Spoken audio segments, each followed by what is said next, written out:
Welcome back. Hillary Clinton and Donald Trump both have high unfavorability ratings with American voters, as you can see in this Fox News poll. And there are two choices for people who don't want either of them. One of them is libertarian Gary Johnson. If either Trump or Clinton are elected, that things will be more polarized than ever. Neither side is going to get along with the other. Perhaps we do encompass the best of what Republicans are supposed to be about, which is smaller government, and they don't do a very good job at that. And perhaps we're really good at civil liberties, something that Democrats haven't stood up for mandatory sentencing.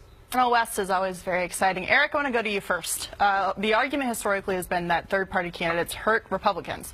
But in this case, don't you think the third party actually represents people who have an option to vote, and if they weren't voting for a third party, they would just stay home?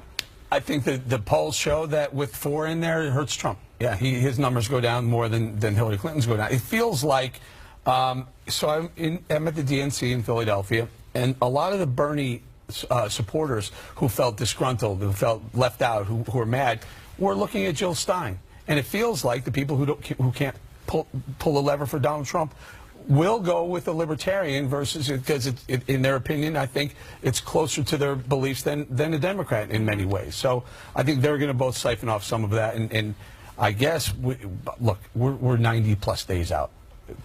20 days ago, Donald Trump was winning. Yep. So things can happen so fast. Well, Dana, this polling also shows that millennials in general and the generations after millennials are highly dissatisfied with both parties. So what do you think that means? Maybe not for a third-party position right now, but moving forward. I thought Gary Johnson's answer that we just played there about being the best of conservative ideals and the best of libertarian or democratic ideals, that you could find that in the Libertarian Party. I don't think they've been as persuasive as they could have been, because imagine if Senator Rand Paul had decided to run as a libertarian. I think he could probably be getting 20, 21, 22% of the vote right now. Right. And he would have been on the debate stage. Right.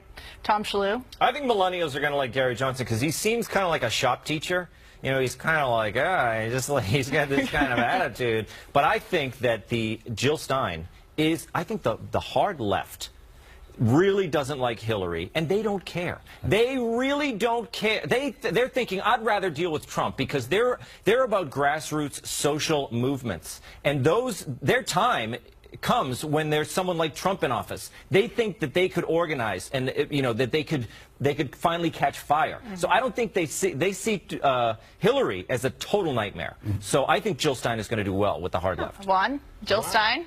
What do you think? Well, I don't see it in the polls. What I see is Gary Johnson, and the polls are very important here, Kate, because if he gets to 15%, then he's on the debate stage, and if he's on the debate stage, then he's a real factor in the race. And we think about people like Ross Perot and Ralph Nader making a difference in the final tally.